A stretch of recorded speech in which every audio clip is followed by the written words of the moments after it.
Hola y bienvenidos a Europa Hoy, el programa de actualidad europea de France 24 en español. Yo soy Esther Herrera Caro, desde el Parlamento Europeo en Bruselas. Es un placer saludarles. En el programa de hoy abordamos la crisis de la vivienda en la Unión Europea, cuando más de un 10% de la población europea tiene que destinar gran parte de sus ingresos a tener un lugar donde vivir. ¿Cuál es el problema y qué medidas se están tomando? ¿Se puede encontrar una solución? Lo analizamos con el eurodiputado Vicent Marsà, del Grupo de los Verdes, Alianza Libre Europea. Bienvenido, Vicent. Hola, muchas gracias, encantado. Muchas gracias por estar aquí, y con Maravillas Abadía, del Partido Popular Europeo. Bienvenida, Maravillas. Muchas gracias, un placer. Muchas gracias también por estar aquí. La crisis de la vivienda es una situación que se vive en toda la Unión Europea. Las causas son múltiples. Así lo asegura el último informe de la Eurocámara, que aún falta que se apruebe, que tenéis que empezar ya a negociar los grupos.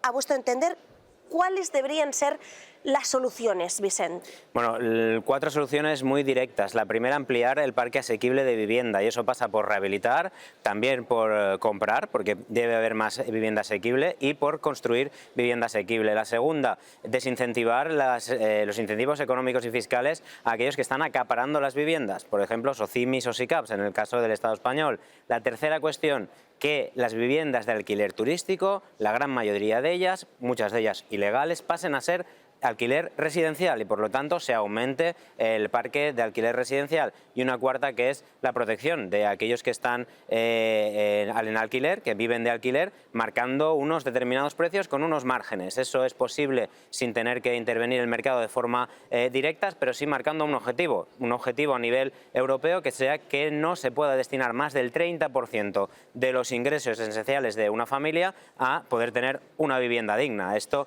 puede ayudar a que el conjunto de estados hagan políticas públicas en colaboración con sectores privados también, para que se amplíe ese marco de vivienda asequible, y que es la única manera de incidir. Por cada porcentaje de vivienda asequible que aumentamos, que metemos más en el sector, es la única manera en la que bajamos los precios generales o que podemos garantizar el acceso del conjunto de la ciudadanía.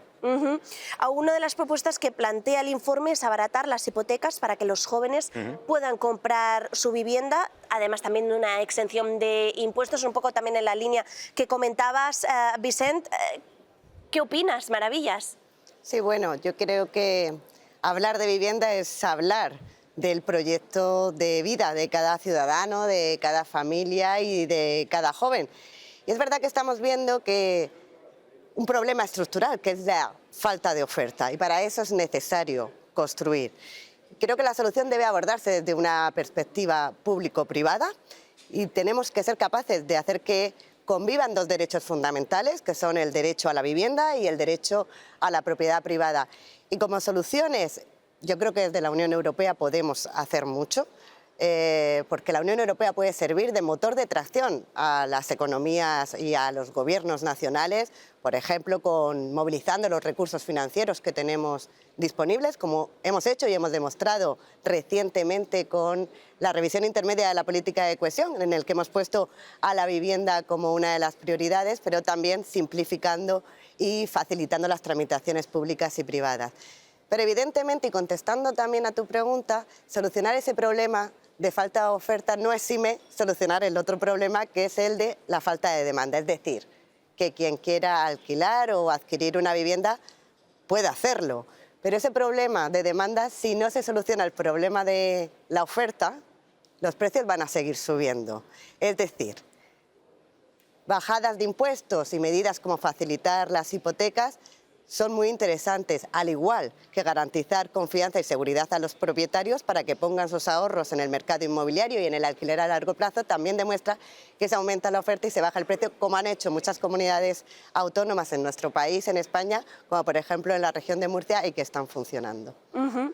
El informe también es muy claro. La crisis de vivienda es acuciante, pero afecta especialmente a los jóvenes y a los hogares de renta media-baja. A pesar de que la Unión Europea no tiene competencias exclusivas en vivienda, vosotros en la Comisión Parlamentaria estáis trabajando en esto. ¿Confiáis en que realmente se puedan tomar medidas de calado? Porque la situación es muy grave. Sí, lo es, y se pueden tomar medidas si hay voluntad política. Esto lo estamos viendo, por ejemplo, en el tema de la seguridad. La Comisión Europea no tiene competencias exclusivas en seguridad y, en cambio, estamos tomando medidas en seguridad e incluso flexibilizando la deuda para que los Estados puedan invertir más en defensa o metiendo fondos europeos a ese sentido. Claro que se puede hacer con la vivienda. ¿Cómo no se va a hacer con la vivienda? Por lo tanto, nosotros estamos defendiendo desde nuestro grupo que debe ser una prioridad absoluta y que hay propuestas concretas que podemos hacer. Antes hablaba de esa directiva que marque objetivos de que no se pueda destinar más del 30% de nuestro salario a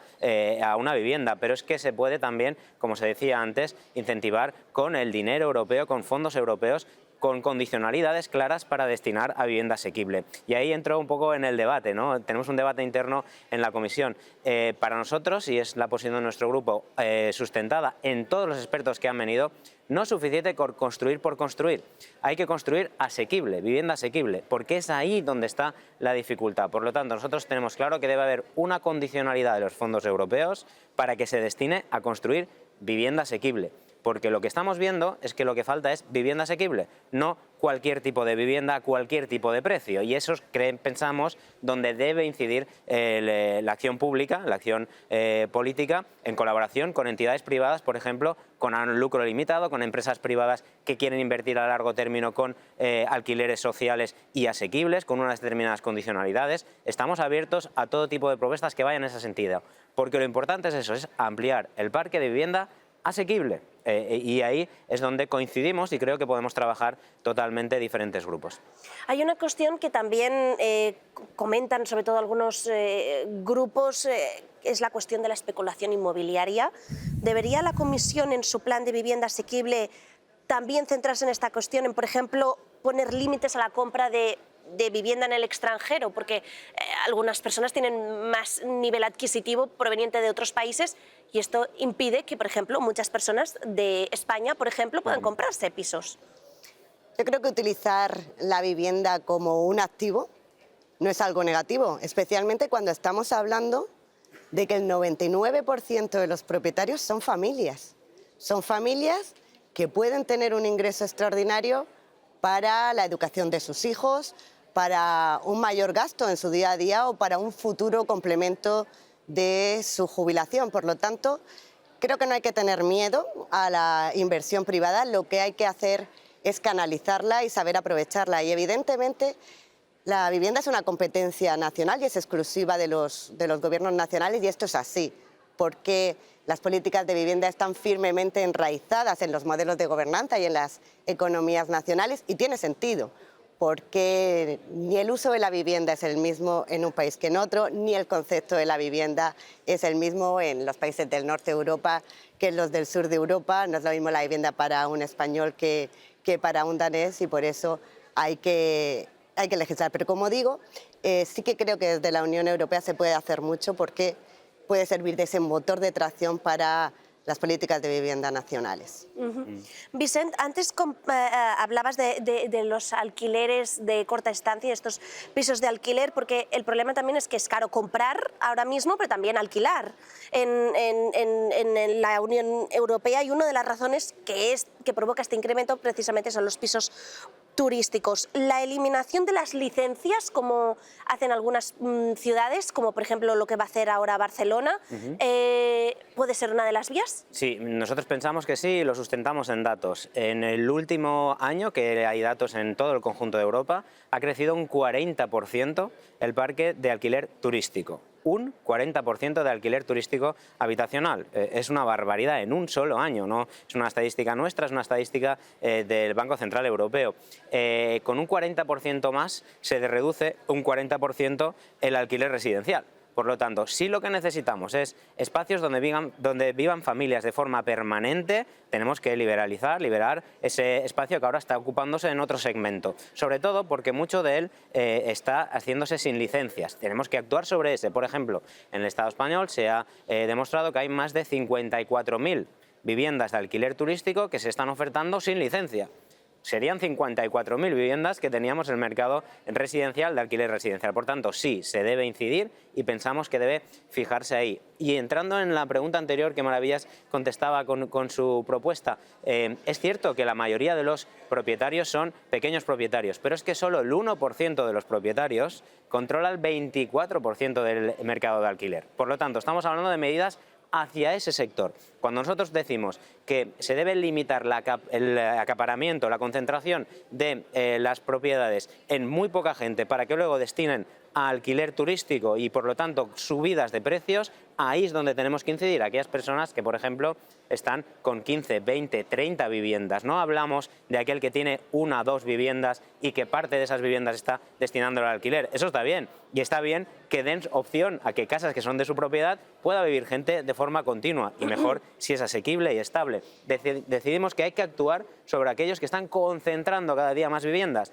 porque eso es lo que está pasando de verdad, y es ahí donde está subiendo la cantidad inasumible, el precio del alquiler y también de la compra. Voy a datos concretos. En la ciudad de Alicante, las últimas compras del último año, casi el 80% se han comprado sin hipoteca. Casi el 80% sin hipoteca.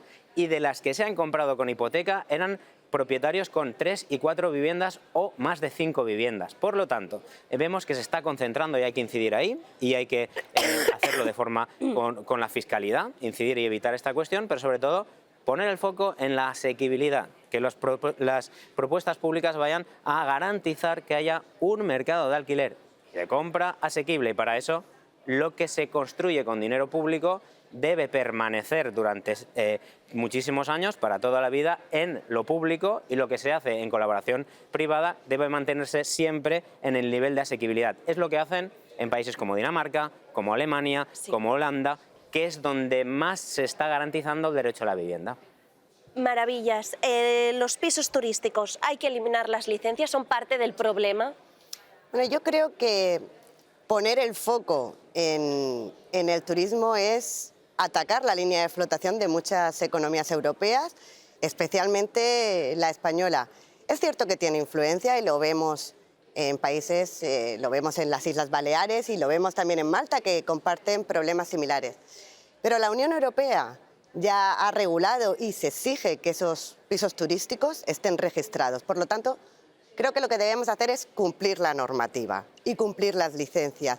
Lo que no podemos hacer es criminalizar al sector. El Tribunal de Justicia de la Unión Europea ya se ha pronunciado y permite que las autoridades locales y regionales puedan establecer medidas siempre que éstas sean proporcionales.